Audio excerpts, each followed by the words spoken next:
Well, here we are, week 12 of the Bellevue Growcast. We are beginning the Easter season. Easter's early this year, right? Very early, yeah. March 3rd? Yeah, tell us how we determined the date of Easter. It has something to do with this Jewish calendar, I believe, and it has to do with is it the lunar or the solar calendar? It's the lunar calendar. Yeah. Okay, so it has to do, you know more about the moon than it's I do. the first Sunday after the first full moon after the spring equinox. Well, of course it is. Of course. Why would naturally. it not be? Anyway, Easter verses. Somehow or another, it's supposed to tie into the Passover, right? Mm-hmm. And how that falls on the Jewish calendar. But I think this is the first of a couple of weeks that we're going to do some relating to to Easter and to his sacrifice for us. So today's verse, what we're going to look at in this podcast, is Isaiah 53:5, and I think you got it. You got it nailed. But he was pierced for our transgressions, crushed for our iniquities. Upon him was the chastisement that brought us peace, and with his wounds we are healed. Yes. Yes. And man, that's a lot in one little verse, isn't it? That's a lot packed in there. Are we gonna figure out the whole accomplishment of Christ on the cross in 10 minutes? 10 minutes. Yes. Okay. Yes. Ready, go. Yeah. Well, let's start with the but. Yeah. Right. It says, "But he was pierced for our transgressions." So why is there a but there? You know, there's no throwaway words in the Bible. Every word in the Bible is there for a reason, and this one is definitely there for a reason.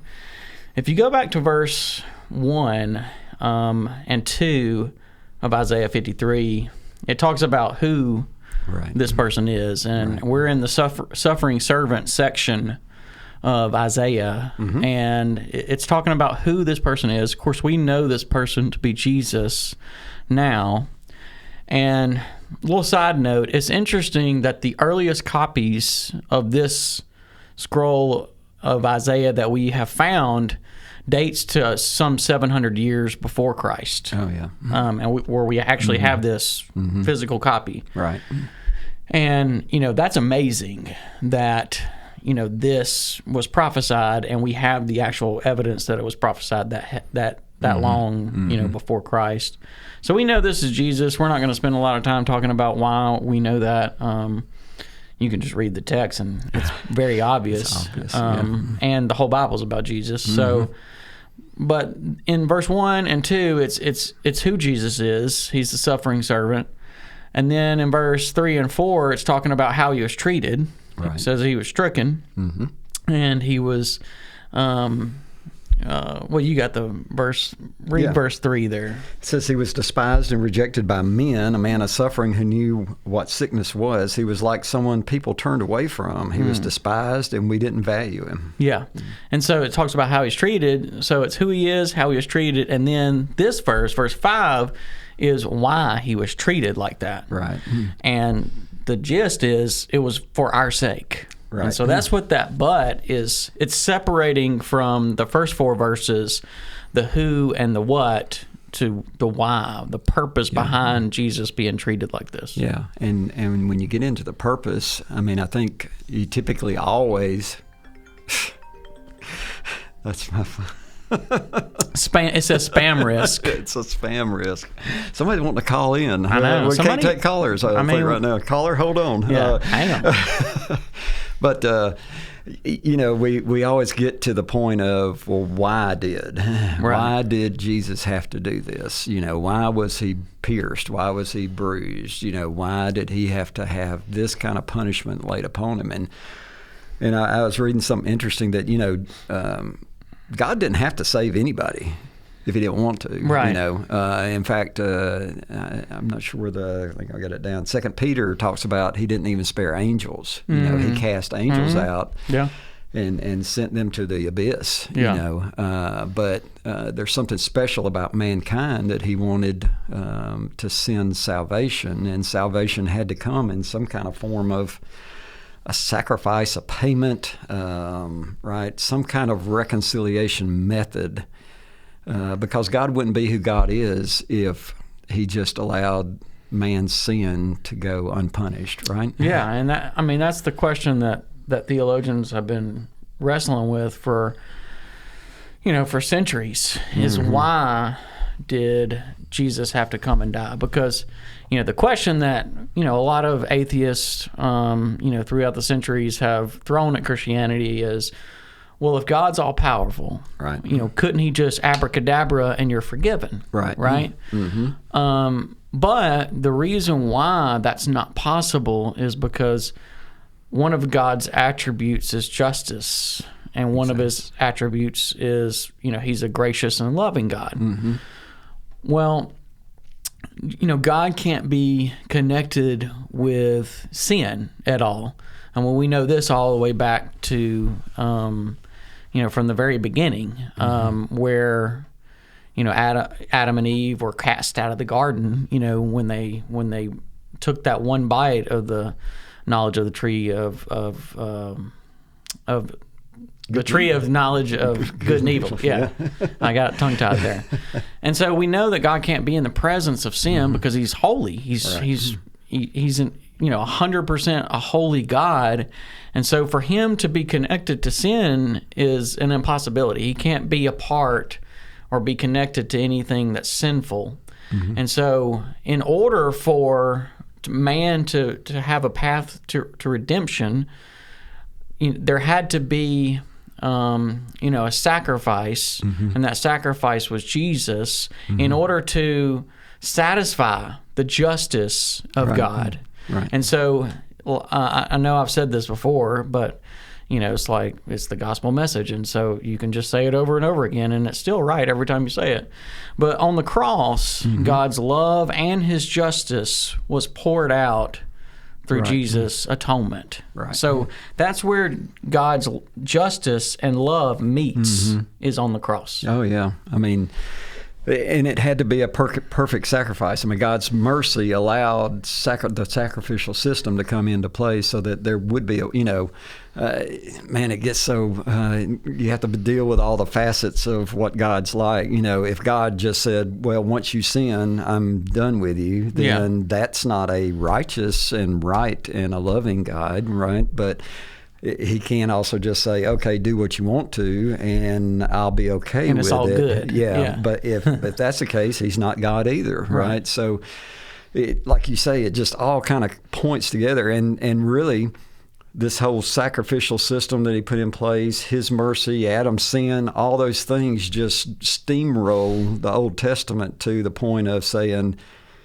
Isaiah says, somebody's got to come, right? And somebody's got to take this whooping that's due for us. Yeah. And that person turned out to be the Son of God, right? And it was not just, that all those things came together. And I think you also see God, Jesus' humanity, and, on the cross, you see his holiness being of God, afterwards in the resurrection. What happened on that cross was just an amazing event, right? And Isaiah's predicting that. Yeah, and what's amazing is the fact that his love is displayed in the fact that, like you were saying earlier, we didn't, God doesn't send people to hell. Right. We were already going that way anyway. That's right. And, it's God's love and mercy that he even, had a plan for us to even have salvation to begin with. And then to carry that all the way through to the fact that he sent his only son, his one and only unique son, to take that penalty. Right. And we were talking earlier this morning about this, about how, like in this text, like it's apparent that Jesus suffered. He didn't, Jesus was, he didn't like bow out before, right. and die a real easy death and pass away in his sleep. He didn't have somebody subcontract his death out to somebody else. Exactly. Yeah. He wasn't, Christ didn't descend into Jesus, the man's body, and then get out of there when it got hard. He took this for us. He took a horrible death. and he took a shameful death, and it was the one that we deserved.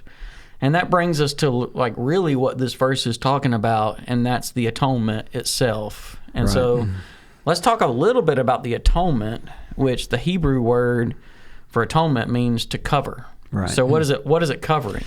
You know? Well, man, there's a bunch of theories, right, Let's on get the into atonement. them. Yeah, we got a second. I was thinking about the penal substitution is one, right? That there's a crime been committed. You know, if you think about the penal code, you know, there's been a crime committed that should be our punishment. You know, I stole some money. And I'm standing in front of the judge, and the judge says, without a doubt, you stole that money. Here's what the code says for the state of Alabama. You're going to serve X number of years and blah, blah, blah, right? Yeah. That Jesus steps in the middle of that and says, yeah, I know he's guilty. He did it. But I'm going to take that for him, right? I substitute myself for the punishment, for the crime, for the indictment, for all that. You know, you was talking about, you know, the bloodiness, the roughness of this, you know, and Jesus knew it was coming. That's why he said, I'm you know, if there's another way, you know, he prayed in the garden the night before that if there's some other way, right? And God just says, look, there's no other way. You know, this is it. This is the only way. And in fact, I think he told the disciples that I'm grieved at this point, even to the point of death. It's not just the pain of the cross. It's the pain of suffering the wrath of God. It's the pain from being separated from God. It's the pain of dying that death that was meant for the worst of the criminals, you know, and you start wondering, well, why did he do that? You know, so this penal, I'm drifting along, but this penal substitution, you know, it just says, look, he took that that was meant for me, and he took it. And I think that's what Isaiah is talking about. Yeah, I mean that's exactly what I think he's talking about here is that substitutionary atonement that we committed a crime that we could never pay back. That's right. You know, we could. That's why. That's the heart of the gospel is that there's no amount of works that we could do to earn our salvation. We just can't do it. We don't have what it takes inside of ourselves to transform ourselves and to make ourselves clean. And because that's what that word atone means is to make it clean, you know, and to make it new. It right, and to reconcile it. Yeah. And so that word to cover is like it's covering over your sin. And it's only through the shed blood of Jesus Christ that we can be made white as snow again. Yeah. And, you know, it's interesting that he's talking about substitutionary atonement here where Jesus takes our place. But there's other, like, little aspects of the atonement, too. There's a theory called ransom where, you know, Jesus... there was a ransom that had to be paid to Satan in order for mankind to be, you know, freed. Right. Which that one's a little weird. And then there's another one called Christus Victor, which is that Christ's atonement on the cross, his death and resurrection, was a final conquering of sin and death and evil. To elevate Christ and to make him the victor over everything. Yeah. He is the king, which it does show that.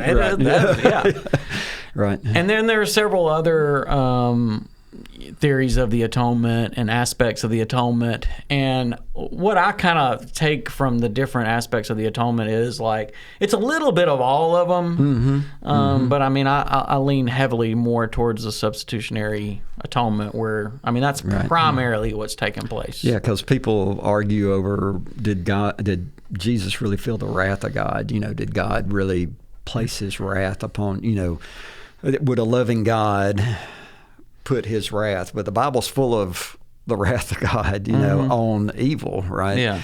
And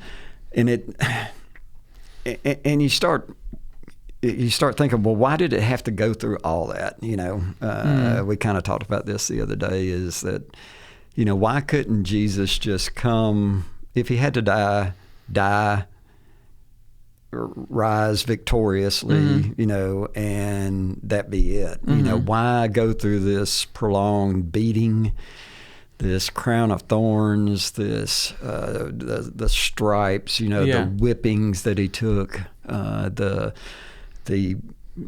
you know, the day-long crucifixion of the painful, right? You know, they say they normally would die of asphyxiation, right? Because they couldn't lift themselves up to get a breath. You wonder why all that, right?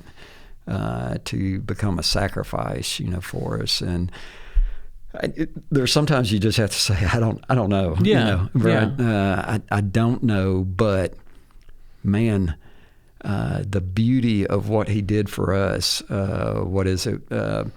He came down. He didn't consider himself. I've got it down that he didn't come to serve, but to be served, but to serve and give his life as a ransom, right, for many. That he was willing to lower himself to the point of taking every bit of that, and I think it just speaks to.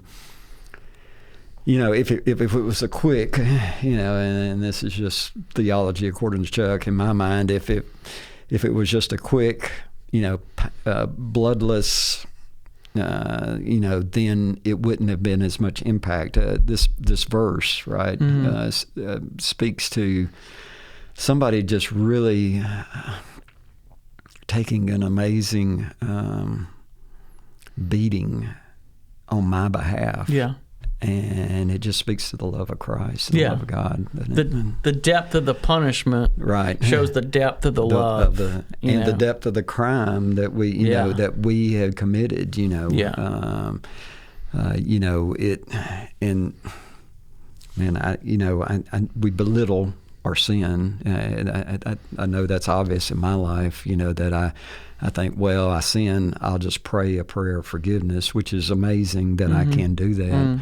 I'm not saying I can't do that, but how that prayer of forgiveness was brought about came on the back of Jesus Christ, right? And his death and burial and resurrection. Yeah, and that's what we, you know, should always be thinking about and always be thankful and grateful for, but especially, you know, leading up to celebrating the resurrection, just you know, thinking about how it's that peace that we have with God, that it's only a result of what Jesus did for us. Yeah, what does Easter mean to us when we start looking at it? You know, it's not just a holiday. It's not a Easter egg hunt. It's not, you know, it's and we say, you know, it becomes almost a cliche, you know, well, we should celebrate the resurrection every day, and without a doubt we should, but on this special day that was, man, if we can't just sit and contemplate what it is, what Isaiah 53:5 is telling us, even though we despised him, he still took it, right? If we can't contemplate what that means and what someone did for us, and it's not just someone, it's that someone that is the very Son of God. And we were talking, man, what we got? Just keep going. It's fine. We were talking about the grieving of the Father, right? You know, and if we believe the Trinity to be the Trinity that we believe, and we believe that, how grieved did that make the Father to, you know, it's Jesus' words just of, why have you forsaken me? You know, I don't want to say he wasn't expecting that, you know, but, you know, what happened on that cross, there was some aspects right there that we don't understand. Like, we don't understand, you know, full human, full God, yet there was something going on that cross where God completely couldn't be connected to the sin. Could not be connected because to that sacrifice of becoming sin. How much that had to grieve the Father, the Trinity, you know, I can't imagine, you know. I mean, I can't imagine sending my son, you know, I've got two boys, to die in the place of someone, and I'm a human, sinful person, somewhere in my mind I would think, well, you deserved it because of your past mistakes, right? God the Father, and being the perfect, holy God, to turn his back on one that was of his same substance. Mm-hmm. And did it for me. Yeah. And I mean, it's amazing to think about sending your own child to die for somebody who's a good person. Right. Much less someone who's not only a bad person, but your actual enemy. Yeah. Well, Paul says that in Romans, that, he would, you might possibly die for somebody that was a really good guy, But he kind of throws it out there like, you probably wouldn't do that. You probably wouldn't, but I mean, you might.